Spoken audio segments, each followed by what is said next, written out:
Hello, everybody, and welcome back to another episode of the Oner Podcast, the podcast where we break down and review films all in one big, long, unbroken take. I'm Austin Archer, and with me, as always, is my childhood next-door neighbor and lifelong best friend, Cramer, England. And this week we are talking about, is it Robert David Mitchell? Every time I go to say his name, John David Mitchell. Robert David. I want to say Robert David. It's David Robert Mitchell. David Robert Mitchell's DRM. He's got a new movie coming out called The End of Oak Street. We're not talking about that quite yet. We are talking about the movie that sort of made him the filmmaker that he is today, that put him on the scene. It Follows, classic cult horror. We sort of both did this. I didn't plan this with you. I decided to sort of dress like if I was the It Follows monster. It's very when the monster in It Follows is being somebody. Yes. It wears all white, and you're doing that too. So we're both the It Follows monster version of ourselves. Yes. Might have been subconscious on my level, but yeah. I'll say it was on purpose, but yeah, I guess it does always wear white or nothing at all. So, or nothing. I could have done the show in the buff. Completely naked, yeah. Just no explanation. That would have been real dedication. Show starts and we're both not wearing shirts. You need some black eyes or something. Yeah. That would have been good. We're both tied to wheelchairs. Yeah. This is like a little bit of a cult classic horror. I've seen this movie several times. This is your first time watching it. So we just decided to jump in here. So what'd you think of this crazy movie? Honestly, it's really good. I mean, I think it's a really well-made movie. I think that it was made for like $1.3 million, so some good stuff here. They made David Robert Mitchell is a talented filmmaker. This is the type of movie that I really like. There's a lot of deeper meaning in a lot of what's going on. And I really enjoyed this movie, and I really appreciate this movie.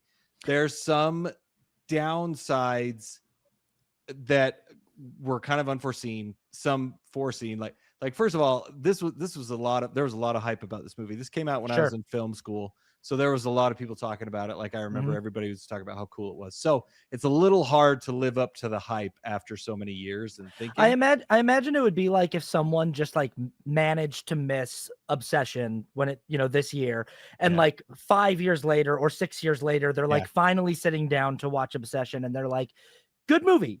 But boy, everybody really made that sound like it was one of the greatest films ever made. Well, and it's amazing like how in this genre, if it's done competently at all, if it's got like good composition and good cinematography and like a few solid performances, people will just roll with it.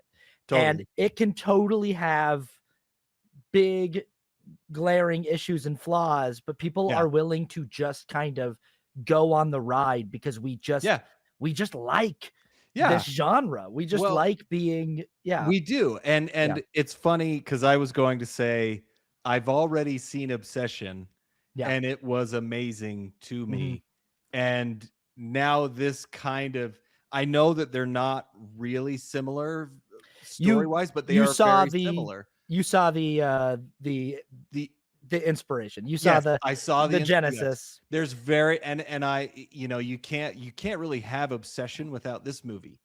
But me having seen Obsession, I was like, that's interesting. Like I can see like this paved the way for Obsession. One thing I would say about horror in the 21st century is it's a lot of different writer directors who seem to be riffing off of each other. It seems like every time you go watch, whether it's an Ari Aster film or whether it's, even Backrooms with as many original ideas as that's playing with, or Obsession, or a movie like this, or something like Saint Maud, or something like these like A24 horror films, Long Legs. It feels like these are all writer directors in an era that are all in conversation with each other, and they're all taking bits and pieces from each other's films. And even Jordan Peele is definitely one of them too, and they're all riffing on each other's ideas, like, oh, I want to take that little piece from this movie. I feel like, and listen, I'll even say when I I've been writing more horror lately, and when I sit down to write a horror film, it is one where you just kind of think in your head, what's worked for me as an audience member Yeah. before, and Yeah. what can I borrow and bring into my screenplay, and how can I Yeah. sort of rework it to make it my own and to make it thematically fit with what I'm trying to do in my movie. But there's definitely things from It Follows that like I've got in both of the horror scripts that I'm working Yeah. on right now, where it's just like I like the visibility of the creature. I like Yeah. how often we spend time with it in the daylight, and Yeah. Yeah. how often it's not like jumping out from behind a corner, it's just there. Yes. Yes. And it's like this, I like the slow creep. I like Yeah. the sort of inverse of the expectation of what a jump scare can be or should Mhm. be. That usually a jump scare is accompanied by like a really loud sound effect and you know, a thing that's all of a sudden there, but here it's sort of a thing that just sort of like emerges out of a shadow, or you know. Yeah. Yeah. Yeah. And you know, it is interesting because this is almost I completely agree with what you're talking about. All these horror movies are very, very similar, but they've almost created a new genre of horror. Mhm. There's like traditional horror, there's slashers, you know, and there's just things that are scary and they're jump scare horrors type, you know. But now it's kind of the thematic horror, you know, or they're it's an elevated horror is kind of Sure. what they've called it. But Sure. you're really kind of like, especially Jordan Peele, he seemed to do this the best with Get Out.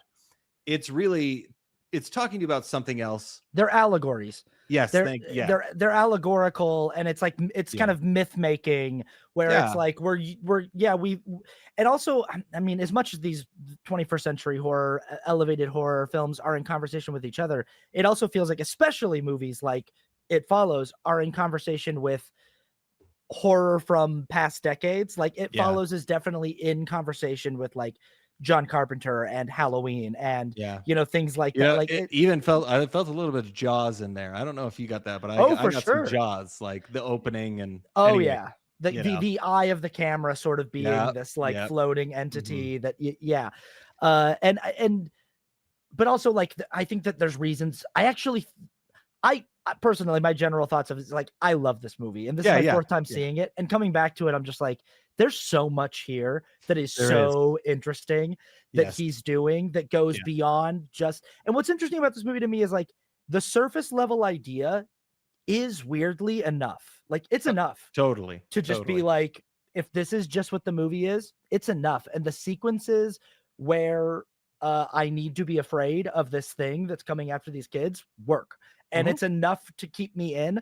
But it's all the other stuff that he's got going on that I really think makes the movie like special. All yeah, the other little details and things where you're like, oh, you're not just doing an homage to this thing. You're actually talking about time, which I think is a bit mhm, that's a thing that maybe will come up later in the theme section of the yes, episode. yes. But yeah. Yeah, and this really, that's what I really appreciate about this movie Mhm. is that there's so many layers to it. And this is a filmmaker that's not just doing something to scare you because it's cool. Mhm. It's there's multiple layers. There's multiple things going on and he's talking about something while also scaring the crap out of you, which Yeah. is, you know, it's a great so the, Well, and it also doesn't feel like that Duffer Brothers thing where it's like we're just referencing stuff for the sake of being like, you know yeah. that? Yeah, It yeah. feels like the references are thematically like earned in the world of this film, if that Yeah. makes sense. Yeah, yeah, Yeah. yeah. I appreciate, and I'm sure. I mean, after my first viewing, um, it's good, but this is definitely a movie that seems to reward you on multiple viewings, and even looking further into the film, like listening. You know, I listened to a podcast today about it, and just how it got made, and some of the things that the director was doing. And it's just really cool to think back, like, oh yeah, yeah, that's true. There's still some things that I'm like, okay, I'm not sure what that meant, but it doesn't seem like a mistake. It just seems like, oh, I haven't figured it out yet, which is To what I love about movies. see, and that's one of my favorite things about this movie is this was my fourth time seeing it, and I'm always looking a little closer every time I watch it because Yeah. there was stuff that I noticed the first time, like I noticed the first time the weird uh setting, the Yes. weird the weird Yeah. time that it's like Totally. you Totally. know, I noticed right away like it's very hard to tell if this is the 80s or the 90s or the 2000s or the 70s or the 70s or the 2030s or like an alternate timeline, because there's like tech that doesn't exist, like just the that shell phone. the little shell phone, you know. And so, and I noticed that the first time I watched it, and I've always looked for more stuff that gives me a clue into what that's all about on subsequent viewings, and I have my ideas. What I like about this movie is that David Robert Mitchell isn't necessarily concerned with like making sure we can put it all together. Like I like that, like he's like, hey, the pieces are all there. I'm definitely putting stuff in there that's on purpose. And like, you're correct to notice it, but I don't really feel like I need to handhold you on what it means. And I don't really even care if you ever, and I'm kind of like, I kind of like making up my own idea of what it might mean. And I feel like every time I've watched it, I've had a little bit of a different idea going in my head. And I had a very different idea this time than I've had before. So I kind of like that too, a movie where like I can come back to it and go like, today it's about this for me. You know? Yeah. No, that is a sign of a great movie. And I also love the fact that I picked up more on the time aspect of it, like not knowing what time it is, but it's also, you don't even know what season it is, because like she's swimming, but it looks like the fall time. They say like winter, if you read an online synopsis, it talks about it being fall, that it's like the end of summer, the beginning of the school year. It should be an exciting time for Jay because it's her freshman year of college. It's a season of new beginnings. That's when it feels like, but then the movie's doing really weird. It's like, I know, given how detail oriented this film seems to be made, it seems to be made with an eye for detail. And when we go from like her date outfit when she goes out to the movies with Hugh, and we go straight to the next day and she's wearing like a full winter ensemble. She's got like a full winter coat on and like furry boots and like long pants, and she's walking down the street with her sister who's wearing shorts and like a tank top, and they're wearing totally different seasonal outfits. And then they pass Greg, who's washing his car, and he's like in a tank top and shorts, and it's like, what season is it? And I think that for the most part, if you're looking, it's like the trees seem to be saying fall. And but I do think intentionally the film is messing with your head of like how much time passes in the course of from the beginning of the film to the end of the film. There's like a shot at one point where after Jay gets the thing passed to her by Hugh or Jeff, where she's in her room and like someone's made her a sandwich, and then later on we see the same sandwich and it's like moldy. It's like, and it's like, the pickle is so have days passed, have weeks passed, and like Jay's cast is a thing at a certain point where it's like, how long does she have the cast on for? And when she goes and passes it to these guys in the boat, how much time passes before it's back to her? Like how long does it take for the thing to blast through all of these guys on the boat, and get back to her? And I there's a lot of interesting things. And I love that you talked about the guys on the boat. I love that it leaves so much to interpretation, because I watched another video where he's like, the person who's doing the video said, oh, I don't think she went out to the boat with them. But it honestly is completely up to you. Like, she's soaking wet in the car. She is wet. So like, and I agree with you. But it's kind of like, like it's implying so much, and you can take it multiple different ways. And I think it's pretty brilliant. I also put this in a sort of like 21st century genre. Obviously, surrealism existed before the 21st century. And we've had people making films that feel like they're in a dream-like world. Films like Stalker, or films like like Terry Gilliam films like Brazil, and in the 21st century, it's like to me, it's like movies that feel like I'm in a dream. So in the 90s, it was David Lynch movies, Mulholland Drive, Blue Velvet, these kind of weird movies that you're like, where are we and what's going on? And in the 21st century, we've got things as big budget as Inception by Chris Nolan. And then we've got this year Backrooms. And I feel like it follows as another really good one that captures the feeling and the essence of what it's like to be in a dream. And have this Yeah. Oh yeah. vague plot going on where you're like, Yeah. yeah, this thing's after me. I don't really know what it is. And Yeah. Well, yeah, and David Robert Mitchell got the idea. The initial seed of the idea came from a dream. yeah. He had a reoccurring dream when he was a kid that someone was following him and he couldn't really, get away from it. So it does feel very dreamlike. It feels very, a lot of this is in people's heads. Mm-hmm. Which also goes into just the theme of what this all means. Is it STDs or is it sexual, Right. sexual I battery and things like that? But it also can be all of them. Yeah, we're gonna have that's gonna be a very interesting area in this Yes. conversation, is theme. Yeah. Totally. So yeah, Totally. in general, I agree with you that it's like it's not a perfect film. There's definitely stuff that has bothered me Yeah. every time I've watched it, but I think in general, every time I come back to it, I'm just like, man, what an interesting, Yeah. weird, cool movie. And Yeah. And and you really simple, see totally. strong execution. Yeah, Yeah, and you see a very talented director who's yeah. just kind of coming into his own, and hopefully he continues that. I mean, I haven't seen any of his other films, but I am excited for End of Oak Street. But yeah, like this guy obviously has a lot of skill, so it's It's really well really executed. it's really interesting how soft and quiet and slow and controlled the tone and the pace of It Follows is, Yes. knowing that we're going into End of Oak Street, which we expect to be a big, high octane, fast paced Yeah. kind of action thriller Yeah. kind of movie. And it'll be interesting to see what that looks like from a director like this, who's this Yes. film's very cerebral and very Mhm. vibey and very, Yeah. like deliberate and deliberately paced. And Yes. it'll be interesting to see something that feels, at least from the trailers, like it's going to have a lot more pedal to the metal, Yeah. Yeah. Yeah. Yes. I am very interested. Yeah. Okay. Highest highs from you for It Follows. So the highest highs, first of all, these are my highest highs, Mhm. and they all kind of go together. So it's the concept, the simplicity, and the layers.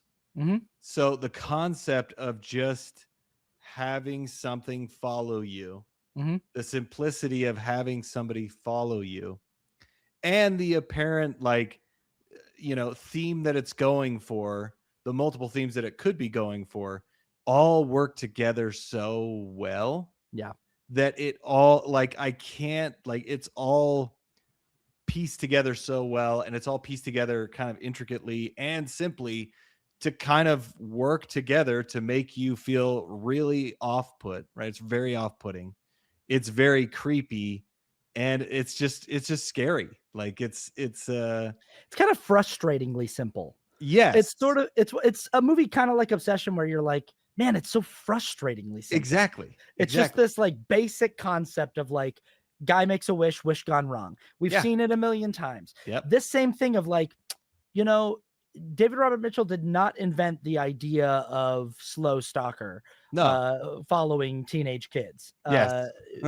through No. that kind of the idyllic suburbs. Yeah. Like it's definitely got that Carpenter vibe, especially when you add in Totally. that amazing synth score. Totally. Yeah. But yeah, it's like you're almost sitting there watching it going like, I want to fault it. I want to say that it's like not that interesting for being so simple, but that's also like what's so impressive is that you're like, you are doing something that is not entirely an original idea. It's not something that's never been done before. You're definitely riffing off of things that you grew up with and influences, and there's homages, but you're just pulling it off with such style and Yeah. ease and Yeah. grace that it's really hard to not be kind of swept up in it and like dazzled by it. Yeah.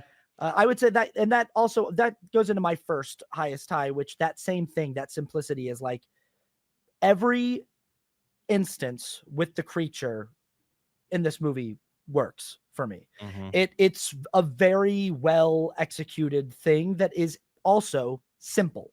That Yes. it doesn't really have a lot of variation. Similar to the way that they sort of utilize Michael Myers in the first Halloween film when they were calling him the Shape. when Mhm. he was the boogeyman, when he was Mhm. just this guy who was just off in the distance. But I even feel like in this film, I even like it a little bit more that this thing is just like every time we see it, we can identify it no matter how far away it is or how close it is by just kind of the gait of its walk Yeah. and its mannerisms. And I feel like all of the sequences where we're with that thing, when it breaks into Greg's house, just the way that it breaks the Yeah. window, and the Yeah. way when she goes inside and it's the mom knocking on the door and she like looks at her Yeah. and then just looks back at the door and just keeps knocking, and you're like, this thing is just it's so like weirdly indifferent, you know? Yes. Yeah. Yeah, it is. And it's that's one of the reasons why it's off-putting. And also the fact that it can be anyone. Yeah. And there the simplicity too of not getting into what it is exactly and not really giving a reason for it, Mhm. just that it is. Like that's sometimes you can really, really get bogged down in the details. Yeah. And it's kind of like Groundhog Day. Nothing like the movie, but Groundhog Day, they were like trying and trying and trying to figure out, well, who is this and why did this happen? And then Harold Ramis was like, well, let's just not explain any of it. Let's just have him do it. Like Right. it doesn't matter who did this to him It's just a or thing why that's it's happening. happening. Yeah, it's like it's just like he's going through it. That's the point. Mhm. And once they did that, it's like, oh, I don't even care. Like I don't care because that's not what the movie's about. The movie's about him getting better, right? And that's what this is. The monster is not. You don't have to define it. You Yeah, know why does Max's wish work in Liar Liar? Like, is this a exactly. universe where Yeah. all birthday wishes work, or is it that Right. that they have to have sufficient love and Yeah. desire behind them, or was it just like in this one moment? And it's like it just don't even Yeah. worry about, because Obsession has the same thing. It I does. love a movie that's like, hey, where do these one wish willows come from? Do they always work? Yeah. Yeah. There's a theory going around right now that's like, did Sarah use a one wish willow to get into art school, and is that why she got an acceptance letter at 2 a.m. and that's why and I'm like, yeah, Uh, this is all really interesting things. I like that that a movie might have a deeper lore, because yes. the it in It Follows is like, Yeah. what's the origin point? If it's passed down through sex, Yeah. who did it start with? Yeah. Or Yeah. Exactly. has it always been Yeah. here? Is it this kind of Yeah. ageless thing that Yeah. Yeah. And I think, there are some movies where explaining kind of works, or like I think about Family Man, and you have Don Cheadle who's doing this to Nicolas Cage, but they have interactions that kind Mhm. of like, oh yeah, that works for that movie. And you Yes. want to have that reason for the person. But then there's also some movies where the explaining gets in the way of whatever it is. So I think the director very wisely chose to say very little about who this monster is and what they do. I And do we like get that exactly enough. I like that we get some rules. I like Yes, that we I love get, that. And yeah, yeah, yeah, and we get simple rules that the movie does a pretty good job of like sticking to. It yeah. Because it's always frustrating when a movie gives you like basic rules about whatever thing is going on and you go, cool, that's fine, Uh-huh. I don't really care. Like we've talked about it, it's like, I don't really care why the car has to go 88 miles per hour. If you say that's what it Yeah. has to do, Yeah. fine. Just don't then show me a scene where it's like, but right now I'm going to activate it going only 73 miles. It's like, just Exactly. don't break the rule later on. And I like that for whatever reason this thing is like a physical entity. Yes. It has to walk. This is another one of my I like the characteristics of it, but it's like it has to walk. It Yes. can be apparently slowed down, like it can be wounded, like Yeah. it will bleed. It Yes. will And yeah. other people can interact with it even though they can't see it, Yeah. which is very interesting. Yeah, like it's not like only the person who has it can Yeah. touch it, or it's like it's invisible, but you could go up and touch it. Yeah. And it could touch you, Yeah. even if you didn't have it. Yeah. And I like that the film has these rules about it that are like, you don't need to know why the rules are the way they are. These are just the rules. And Yeah. again, it's kind of like a dream where it's like, Yeah. this is the rules of this thing that's following. Again, we both wore white here. Yeah. I guess you're Yeah. over here. Yeah. Well, But yeah. at the beginning of the movie, there's an interesting part where Jeff, who gives it to Jay, says, what about that girl in the yellow dress? And we don't see Yeah. her. We're not, Yeah. we haven't seen the thing yet. But if that were it, it would be the most color that we see the thing wear Yeah. the entire Yeah. film. Every time we see it, it's wearing all white. Yeah. Yeah. And yeah, Yeah. or And does nothing. it change? How does it look to each person? Yeah. You know, which is Yeah. a fun, you don't really know, but we really only see it from Jay's perspective, and it's always wearing white. But yeah, it was interesting though, because it's not walking though. Right. When he, and I had wondered about that too. I was like, oh, why is it not Right. walking? But it's also not a big deal, but I did find that interesting. Yeah. Yeah. I like all the moments in this movie too, as where there's something in the background that we're like, what is that? There's this great shot. Well, first of all, Jay and Jeff are on this date early on, Yeah. and they leave the movie theater because he sees the thing and he wants to leave. Yeah. Or at least we assume he sees it. Yes. And they go to this diner and she's like laughing and like eating a burger, and the camera racks focus to this guy that's just outside in a parking lot, just walking toward the diner, and then it racks back to her. And again, like, we don't know. We just know that the camera is telling us what's that. Yeah. And it could be it or not, based on what once we're getting Jay's perspective, it's always like kind of a pale looking thing with like dark circles under its eyes that wears all white. And we have an easier time identifying it. But then there's like a scene later at a school, and I love this shot where the camera is just doing a big circle, and it does 2 circles. And on its first circle, there's a bunch of students sort of sitting in a quad and talking. And then there's one student that's walking straight toward the camera, and the camera just keeps moving and it keeps spinning around, and it shows Jay and Greg walking into the school, and then it spins back around and the person is closer and they're walking, but that person's wearing like a backpack and has a full outfit on. And that scene never pays off, like whether or not that was it. But I love stuff like that, where it's like the camera's just moving and it's just showing us sort of the surrounding area. It's one of those things in horror movies too, where you're always wondering like what's just out of frame. You're like, is someone out in that hallway? Is someone going to walk through that door? Is someone through that window? And this camera's moving all the way around in a circle going, here's where everyone is in relationship to Jay. And there's one person that's walking in a beeline, and could be, or it could just be somebody walking. And that's done really well. And they use that. I noticed that pretty early on, which is great. They used a lot of 360 camera, which I also, this is just me, but I always wonder, like, where'd they put the crew? Because they got to put the crew all the way, like that's a big thing to do in a movie, is to move a camera 360 degrees, because you cannot see people, like, and a lot of these are open spaces. So I would bet in that scene they've got Video Village in the office, because there's like, what my guess would be too. Yeah, because Jay and Greg are like in that office. I bet they've got Video Village right behind the concrete wall. But they have a few like open, in the forest and stuff, and but anyway, it's great. There's it opens with a great oneer that's 360. Yeah, it does. And I love this.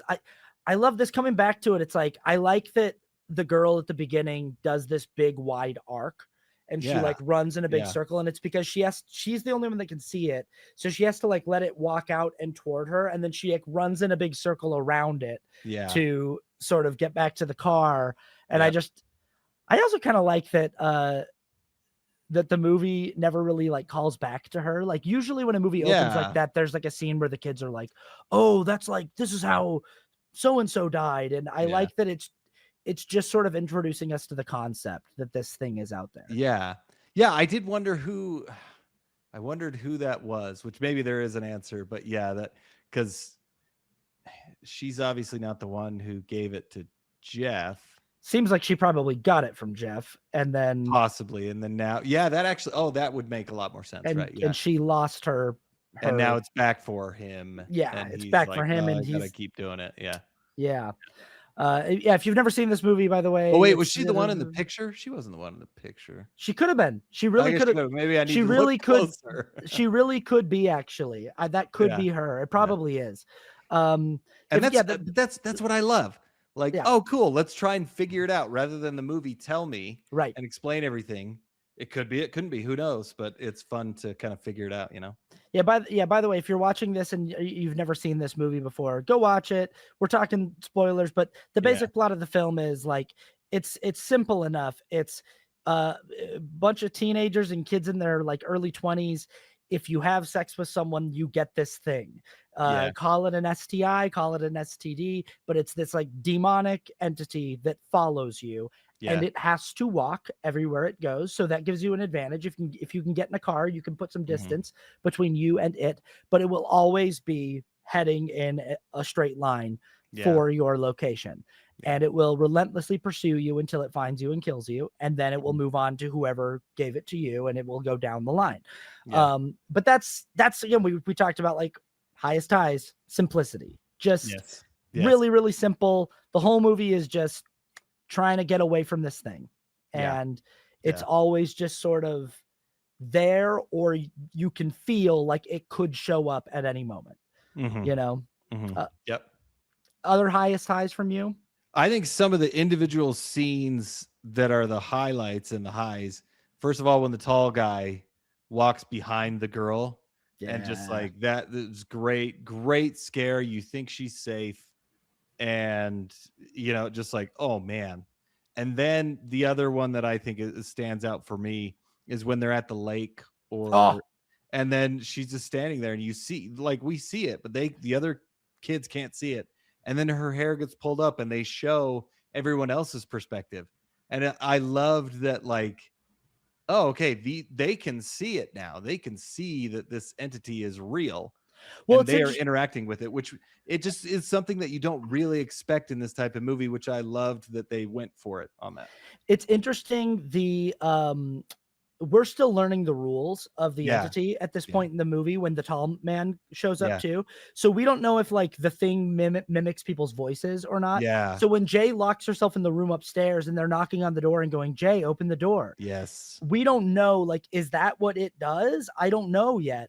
And so she opens the door and we're going like, don't open the door. Yeah. And her friends come in and we're like, okay, I'm pretty sure that's not them. But then the other girl knocks on the door.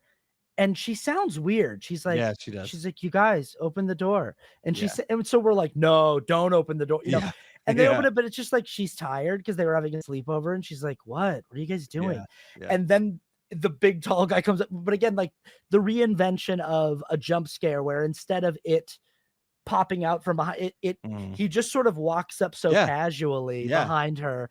It's such a cool effect, and it works so well. And also I like even the moment right before that when she walks into the kitchen and it's just standing there walking toward her, and it's like this slow motion thing of like, oh geez, you know. And but yeah, that whole sequence on the beach, I love the geography of this. It's very well blocked. I don't know if you caught this on the first view, but when the monster is walking up behind Jay on the beach, it looks like her friend, her brunette friend. And so we're looking at that going, she's wearing a white tank top, which is, I did notice this. But it's kind of like we've been sort of trained by the movie to go, sometimes it is, sometimes it isn't. And I don't know which one this is. Is it her friend? And then her friend pops out. Well, yeah, it's so good because the kid, the guy that has a crush on Jay, he's sitting there in his chair, in a chair, and the friend floats by on a pool or like in a tube, and she's like in the. And so then we know, like, oh, well, there can't be two of them. And but it's such a good, like, the blocking of that, of we're watching going, is that it, or is that the friend? And then we get the reverse shot. It's like, well, that's the friend. So that, you know, and then her hair floating up, and this is where we learn that, like, oh, it actually has physical properties, which is kind of a big reveal. It's kind of a thing we didn't know yet. And and it also is the moment that changes the dynamic fundamentally, because it means it goes from a movie where about paranoia and all of her friends going, is this real or is she crazy? That kind of a thing about like not being believed about this perceived, like this like assault that she had from Jeff. To now everybody's on board. Like everybody gets what's going on now. They can't see the thing, but they know something's happening. You know? Everybody but Greg, right? Greg is the one guy, but it really, I thought, and again, I thought that was really, really cool that they went for it and they made that change, because some older movies might just have it where only the one person can see it and experience it. So yeah, that one. And then the other one that I really like is at Greg's house, even though it drives me nuts when the main character like runs right up to the thing they're supposed to be running away from. yeah. But I get it that she felt responsible for putting Greg in that Yeah. situation. And And she knows that it's not coming for her yet. So, yeah, but yeah, it but is that's, also like, don't run in there. What are you doing? yeah, but that sequence is very scary and Oh, yeah, off-putting. it And yeah. is. Yeah. Uh, yeah. I also put as one of my highest highs just the score. I love Oh, yeah. Yeah. Yeah.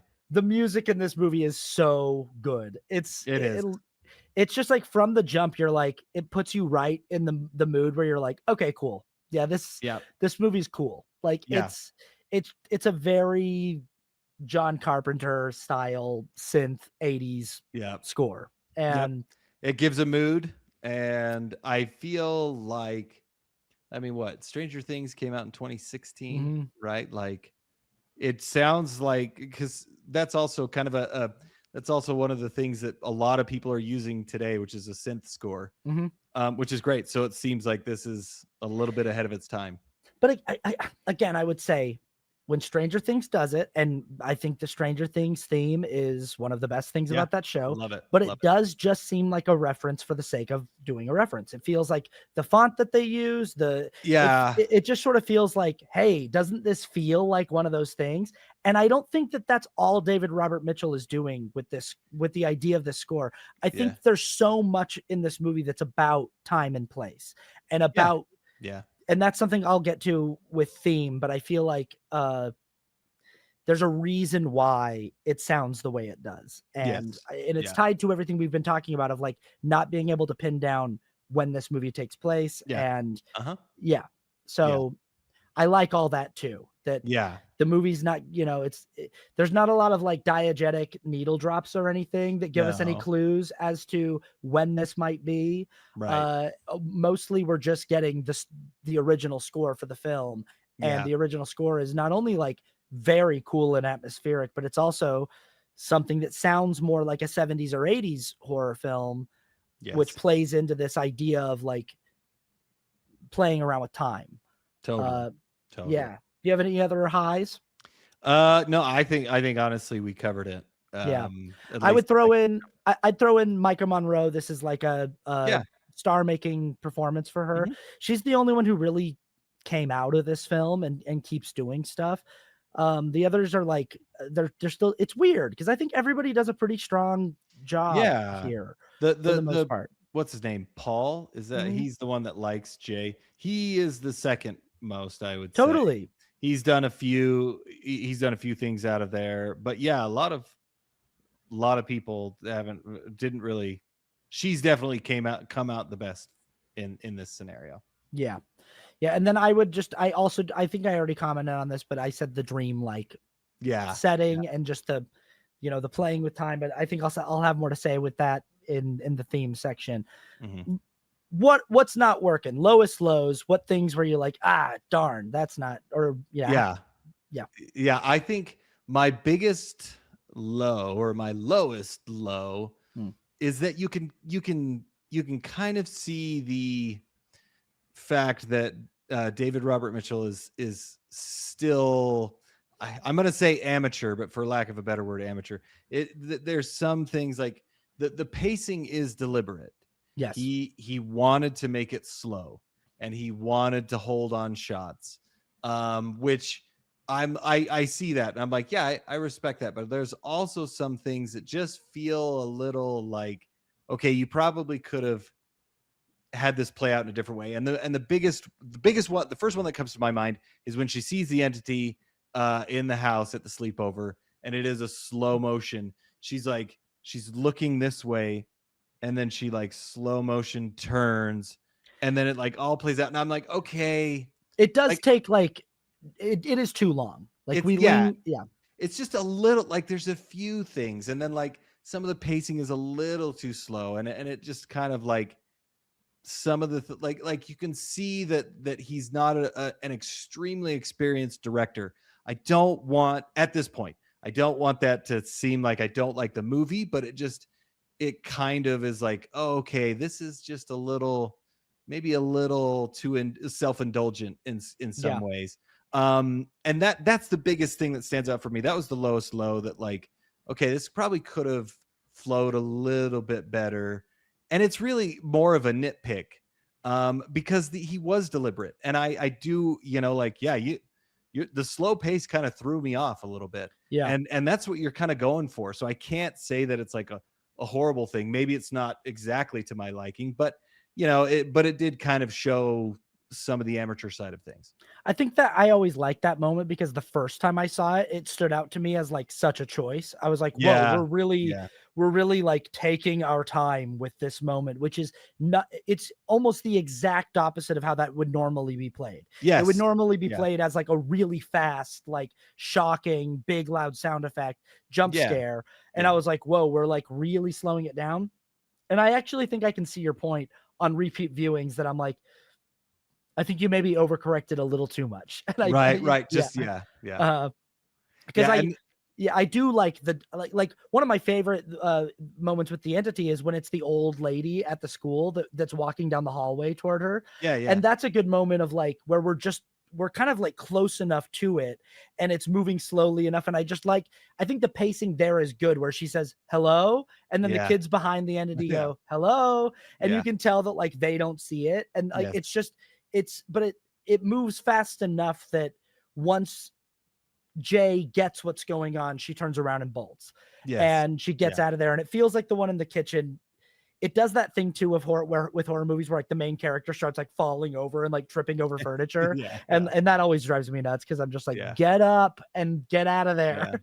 Yes. Yeah. And there's I think the climax as well, it just plays a little bit slow and anyway, I just don't like the climax. I've never liked the climax. I feel like this is such a strong movie for like 2.5 acts. And I just think it's the kind of thing where like, I really feel like you can feel that David Robert Mitchell didn't really know what he wanted to do as far as an ending. I know that like, I know that he wanted to end the film with the idea of it still being out there. Floating around. And I'm with that. I really like the final shots of this film. I think the last couple shots are like really strong and really leave you with a good feeling. It's just this last set piece that I'm just sort of like, this just never really works for me. It just feels a little too Stranger Things, a little too like, I've got a plan, you guys. We're going to go to the old pool outside of town. And it's just a little, and it in some ways it fits the dreamlike thing because where you're just sort of like, what is this place? Why is it abandoned? How are they in there?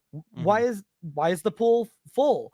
Why are they allowed to, but it's sort of like the rules just exist in this sort of, the movie is whatever it needs to be in that moment. It's just that I find their plan to be idiotic and it's frustrating.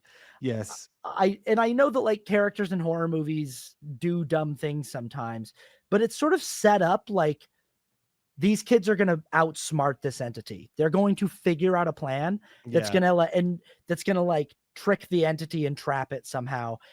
And that not only is the plan from its formation like really stupid, but then the execution of the plan is so bad. Like they just fumble it so bad. And that whole set piece for me just falls flat because I'm just like, how come everyone is so dumb all of a sudden? And I get that they're kids and everything, but yes. And that is sorry, there was a quote by David Robert Mitchell. I'm trying to find it, but he basically was like, yes, this is a stupid ending because he wanted it to be stupid.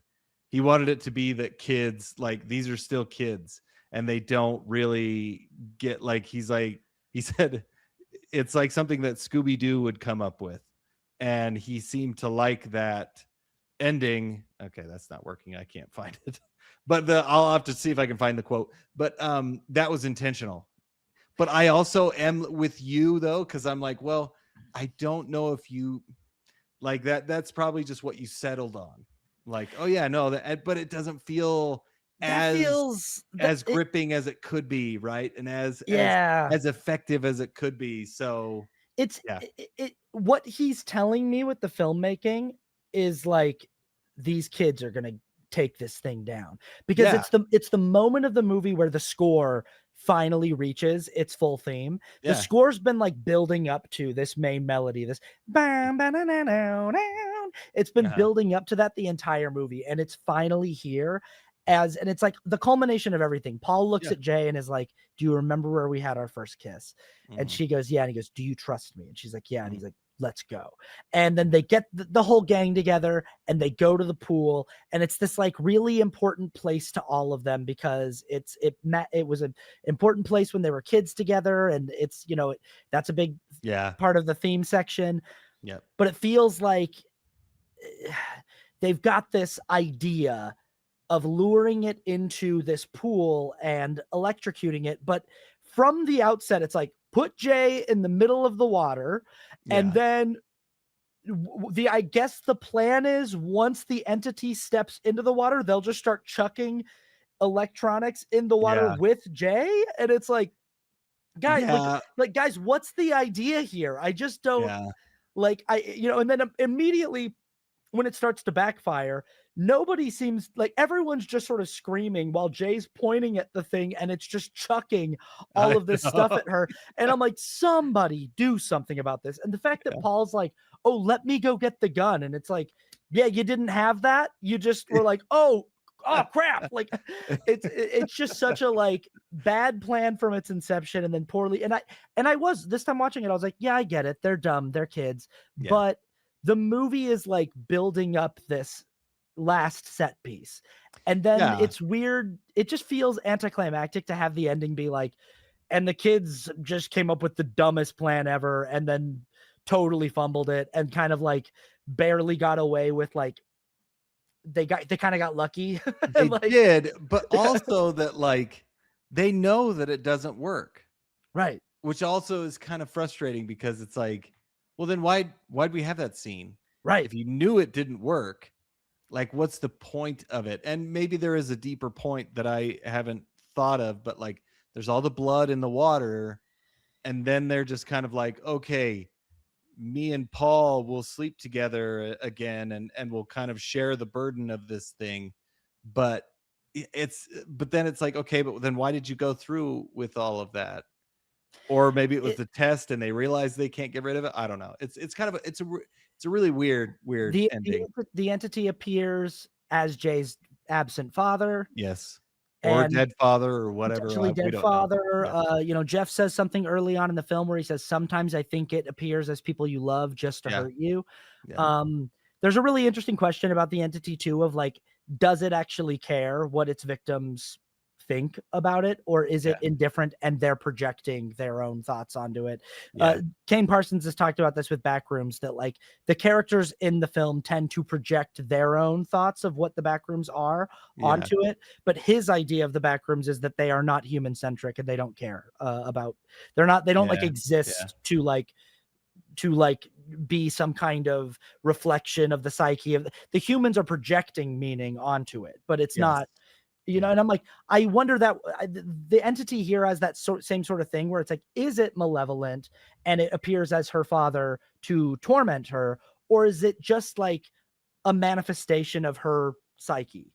Yes. And like you Yes. said, it looks different to different people, and it's not necessarily doing it because it's evil. It's just like it's just a force. Yeah. It's a but yeah, so there's definitely like it that's why I feel like this last set piece doesn't work is because it feels like it wants to be doing things, Mhm. but then also it's like the fact that he goes, Jay, look in the pool. Is it still there? And she looks in the pool and the water just fills up with blood. And then we just sort of cut to the next scene. And it's like, it just sort of feels like the screenplay is like, not really sure what to do here. Yeah. Yeah. Had to put in a third act climactic set piece and then get to the real ending that I feel like David Robert Mitchell is comfortable with, which is the ambiguous ending of Yeah. Yeah. are these kids going to be successful in putting enough distance between them and this thing for Yeah. long enough to have a long, fulfilling life? Yeah. Yeah. Yeah. And that is That's also more the thematically appropriate ending. Not that that's the best ending, but that or the best ending that it could be, but that does feel. I mean, because especially if this is an allegory for sexual abuse or any type of thing like Mhm. that, that's something that will live with you forever. You Mhm. can't get rid of it, right? Right. And I like that thought that it's never going away. But so the ambiguous ending kind of, you know, Do you have any other lowest lows? Because this could pivot us into themes. no, I don't have it. No, I don't have any This other. is good. So keep talking about Yeah. this. So So this yeah, idea of, because this is yeah, definitely one of the more like immediate readings anyone who watches the film is yes, going to have, is like, okay, yes, obviously we're trying to say something about yeah, sexuality and sex, and also comment on like the role sex has played in horror films throughout the decades, that yeah, the yeah. weird thing of like, if you have sex in a movie you're going to Right, die, you're gonna and die. the Yeah. you know the slasher and the movie coming after people as sort of like this cosmic punishment Yes. for Yeah. Yeah. yeah. So tell me about Yeah. your read on that. Yeah. I laugh because I'm like, you could show this to scare people into not having premarital sex, you know. Sure. Sure. This thing will come get It's you. a get you. Yeah. No, it's Mhm. but yeah, it really does go into that, especially with horror, as you bring Mhm. up. That really is a thing with early horror for sure. But yeah, it seems to be a theme for the most basic. It does seem to be an STD, sexually transmitted demon, someone said, which I Yeah. thought was pretty great. Uh-huh. But Yeah. that's like, oh yeah, that's a great idea for a horror movie, but you can interpret it so many different ways. I when I first heard about it, I was like, oh, that's a great idea. And now having seen it and kind of watching the trailers and everything, it feels so much more like sexual abuse, right? Or Mm. any sort of thing that will stay with you. You almost have a mark on you, especially the people that you know. I You know, really like when Jeff says to her, "Hey, somebody did this to me." So yeah, like, and when Jeff says to her, like, "I'm not trying to hurt you. This yeah, was done to me first. And yeah, so I have to do it to you to keep myself safe." And the yeah, idea of like the perpetuation of yes, trauma and yeah, the abuse cycle of being like, this was done to me first. Like, yeah, yeah, somebody did it to me. I'm just doing it to you to yeah. keep, this, that's an interesting thing. Yeah. Yeah, and that also, and again, the interpretation of all of this, being able to interpret it in many different ways. I kind of saw the dad at the end. You don't realize it's the dad until after that Right. sequence. But then I was like, oh, did her dad abuse her? And is that why it showed up in the end as him? Or, and I heard this as someone else online. They said, oh, was the dad abused? Like, and that's why, so it can be interpreted in many different ways. It's obviously something, whatever it is passed on, Was the and dad killed by the entity? I don't yeah, who know. The knows, dad had an affair, and the right? person that he had an affair with gave him the thing, and then Yeah, it's like this like karmic line that yeah, it went through her dad, and then it went back to the person that and that, I don't know. It's yeah.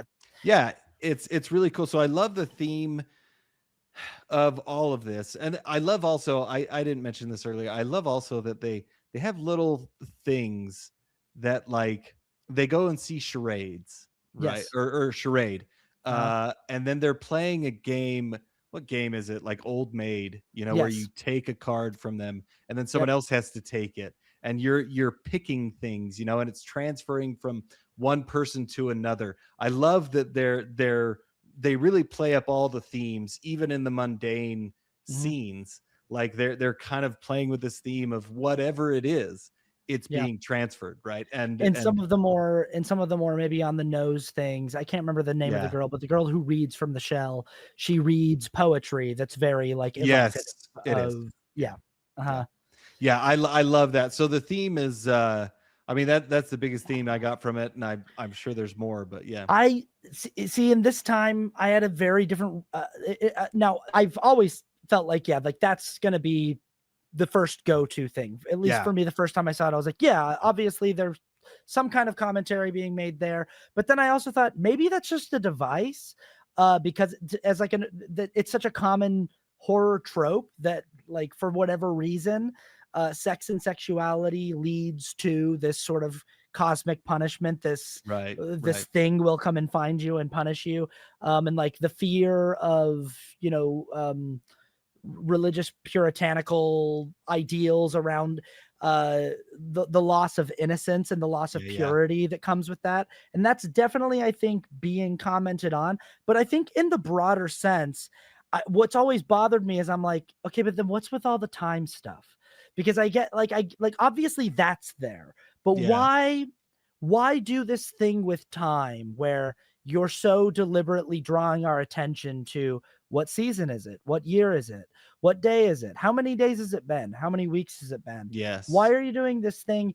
And then I'm looking at the characters this time going through, going, they keep talking about all of these great times they had as kids together. And this is a group of characters that grew up together, that spent Yeah. their youth together, Yeah. that Mhm. knew each other from the time that they were like in elementary school. And they're all at like the threshold of adulthood. They're all like stepping over the, so I started thinking on this watch through that more than just being about the loss of purity or innocence that comes with sex or sexual abuse, Mhm.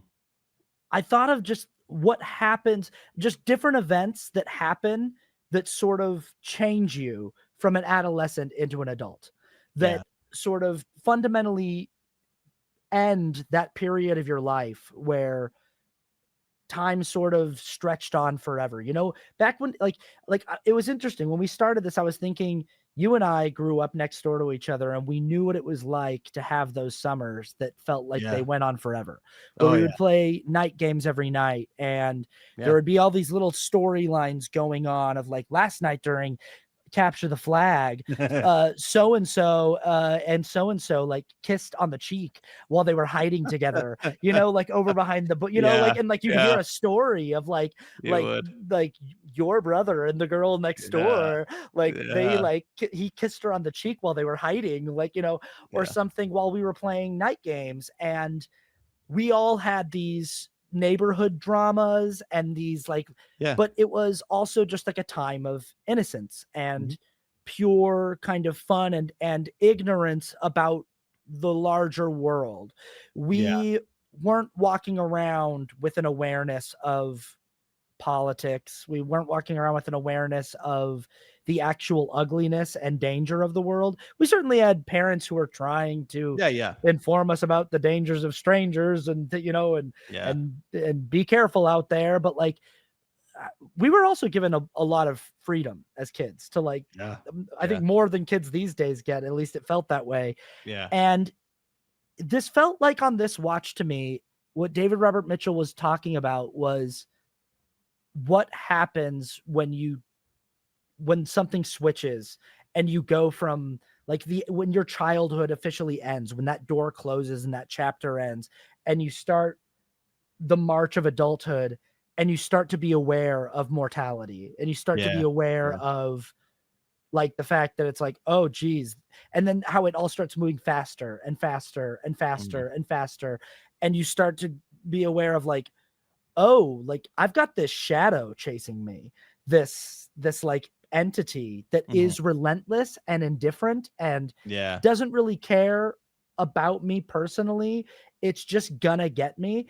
And there's at the end, the poem that the friend reads after she's been shot and while she's in the Yeah. hospital bed is she's like, it's this poem where she's talking about how the pain of a wound isn't necessarily in the pain that you're experiencing in your nervous system. Mhm. It's the pain of knowing that death is imminent and Yeah. that it's a few, I've maybe got 30 minutes left and now I've got a few seconds and now it's now. And Mhm. I am about to cease being a person. And the thing that makes it so excruciating is the certainty of that. Yeah. And Yeah. so I started thinking about the movie, like while I was watching it, like in this grander sense of, I think David Robert Mitchell is grabbing little things that remind him of his childhood and just remind him of, Yeah. because they're all sort of it's this weird mishmash of like the TVs are like very like 1990s, but then they're watching like the 1960s Twilight Zone and they're watching, or like old Mhm. 1950s sci-fi. There's the weird clamshell phone. Still haven't figured out what that's supposed to be. I don't know Yeah. why that exists in this world, but like the cars are like all over the place. It's like Yeah. there's like a 1970s Camaro, and then there's like a station wagon, but then they'll drive past like a 2015 Jeep Liberty on the road, and Yeah. Yeah. you're like, okay, I'm not, and it's, the difference between when they talk about how their parents wouldn't let them go past 8 Mile because that's where the suburbs ended and the city began. And whenever they move into that part of town, and we see the like decay and the detritus of that part of town, I was like, there's something here about just the decay that's coming for everything, that's sort of encroaching on, because even like the way that the setting, like their suburb just looks so kind of quintessentially youthful and like timeless. And then whenever they go into 8 Mile, it's like, this is the march of time coming in, encroaching on. I don't know. Do you feel any of that? Yeah, for sure. I think it is. It does seem kind of like it's not necessarily a coming of age, because coming of age almost feels like, oh, you're just finding out. This is like coming into adulthood. Yeah. And it's almost a little more existential. Like, okay, but it also seems to be coming from both sides, because you have your youth that's behind you that you keep wanting, you keep trying to, like, that was your happiest time. That was everything that was so great in your life. And then now you have this future of like, well, I don't really know how much time I have left. And if I don't do all these things that I need to do, this thing will get me, or like this, is death really there? Like, can I accomplish everything I want? And can I have everything I need? But also we keep pining for childhood because even Jeff, like, and it's funny that you say that too, because when Jeff was talking about, oh, I want to be that little kid, like, it's also talking about that, like, man, adulthood sucks. Like, I wish I could go back, but you can't get away from it no matter what. It's always behind you. Right. Like, I think there's a lot to be said about that. Yeah. It's interesting how when we're kids, we build up these moments of like things. Totally. We build up these milestones that we're like, oh, I can't wait till I'm this age and I get to do this thing. Yeah. And then when you get to that age and you do that thing, there's this thing of like, well, I never get to be the person who hasn't done that ever again. Yeah. I even remember to a certain extent, like growing up, we grew up in a, in an area where like nobody drank alcohol, nobody did drugs. And we would say to each other as kids, we'd be like, I'm never going to do it. Never going to do it. And we'd be like, heck yeah, dude. And I think to your credit, I think you stuck to that, your end of the deal. But I remember the first time I drank in college and having the feeling of like, well, that's over now. You never get to say ever again that you never did it. You never, like that. There's a death in it.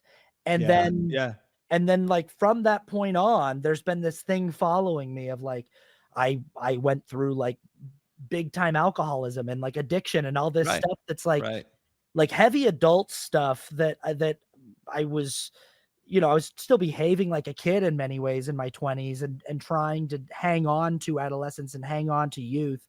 And sex is definitely a part of that. And there's all these little milestones that as a kid, you're like, oh, I can't wait till I'm an adult and I get to do that thing.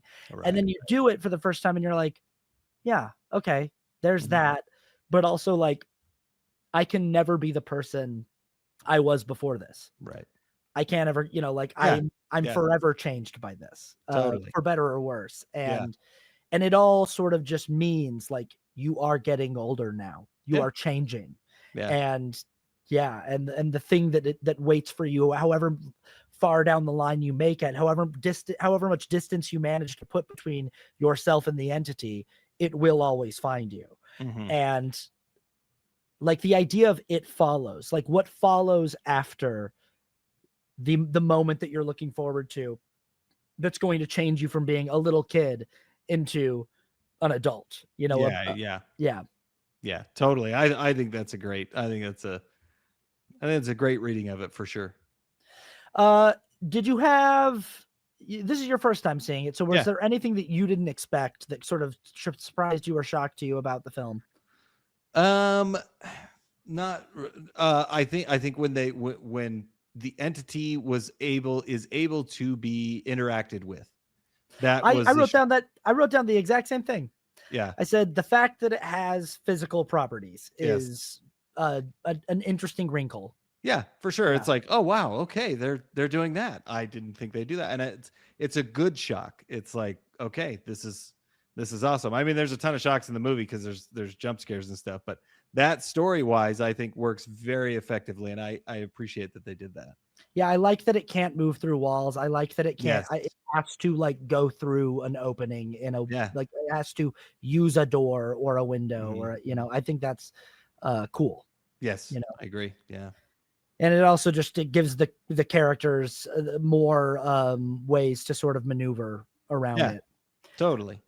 We've talked about the end, I think, Yeah. which Yeah. is I like those last shots. I like the ambiguity of them. I feel like that last set piece is the thing in the Yeah. movie that's just sort of like this just feels like it's here because structurally it needs to be, Yeah. Yeah. But yeah. Mhm. Any other thoughts on that? No, I think we covered it. All right, great. Okay. That's, it follows. Let's get into our scores. We give scores on this channel out of 10, 10 being the best. We give a score for the technical achievement of the film. We give a score for the ending, a score for the rewatchability, a score for cultural significance, and we give a score for our subjective thoughts. So what are you giving it follows technically? Technically, I give it a 7. I think it's a solid movie, especially for a horror movie. It's better than most, and I think it's really entertaining, and it's also I love the themes that are there. Again, as we said, some of the amateurness of it kind of shows through just a little bit. And I think some of the acting, while good, is also just a lot of unknowns who are still kind of figuring it out. So some of that kind of shows itself. But honestly, it's a really, really solid, really well-made film from somebody who I think is gonna, I'm excited to see anything else that he's doing now for sure. Yeah. I give this movie an 8.5. I feel like I'm always really impressed with how much it feels Yeah. like Mitchell is in control of what he wanted to do with it, and in control of the tone and the pace and the style and the vibe, and so much of what I feel like he's trying to accomplish with just the feeling that I'm supposed to have when I watch the movie.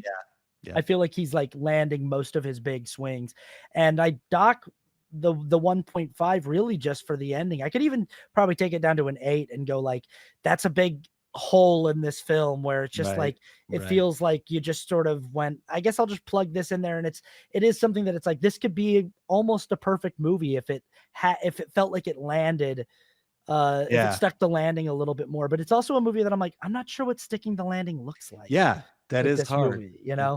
Yeah. It is because hard to. I'd love to know. I need to look. I know a bunch of people have put possible alternate endings, but yeah. yeah. So what would you give it for the ending? The ending I'm giving a 6.5. It just feels a little out of. It's hard. Again, I don't. Maybe I should give it more because I don't really know what a better ending would be.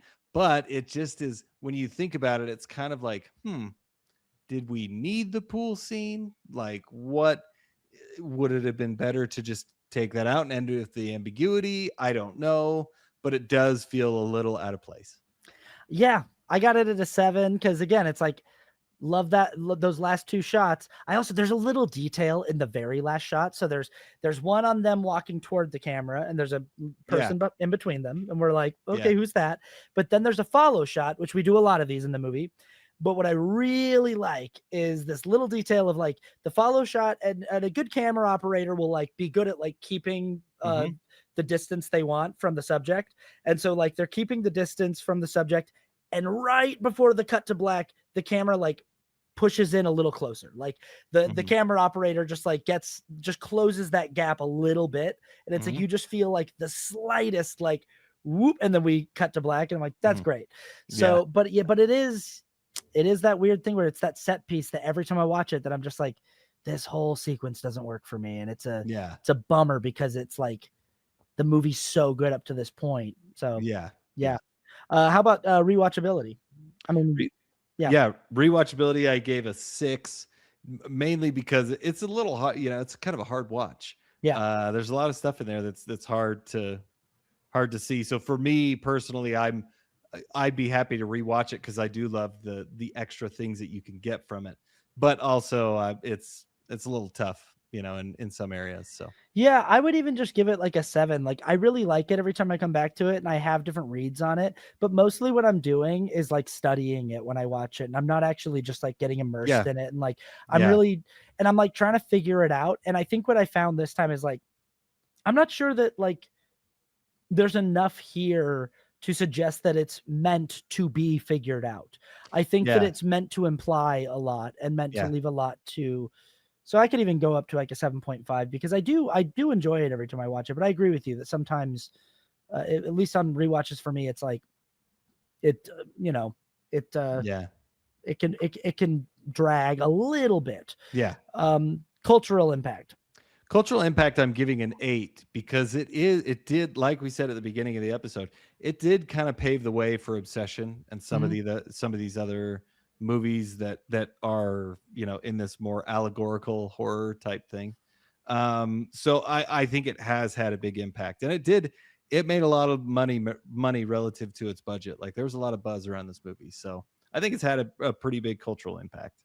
I agree. I've got it in an 8 as well. It's definitely like survived in the cultural consciousness since it came out 10 years ago. It's definitely like stayed, and it's definitely, you can see its influence on other kind of elevated horrors Totally. that have come out since. And I think even at the time, I remember this being one of the movies kind of kickstarting this like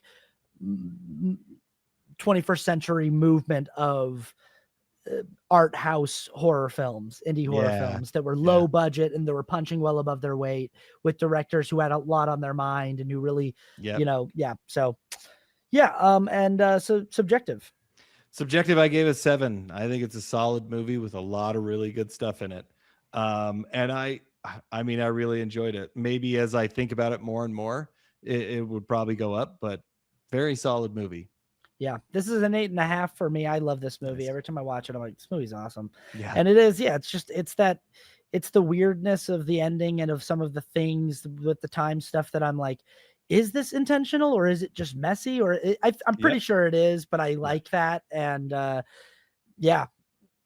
So cool. Let us know in the comments what you think about It Follows, what you think the movie is about, what you think the themes are. Did we touch on your favorite read or not? Like, share, comment, subscribe, all that stuff. And then go to the movie theater and watch David Robert Mitchell's new movie, The End of Oak Street, with us next week or this week. We're going to watch it, and then we're going to talk about it on the next episode of the show. So keep an eye out for that and subscribe, because we want to keep getting new subscribers. Yeah. And that's good for us. And we will see you on the next one. We'll see you later.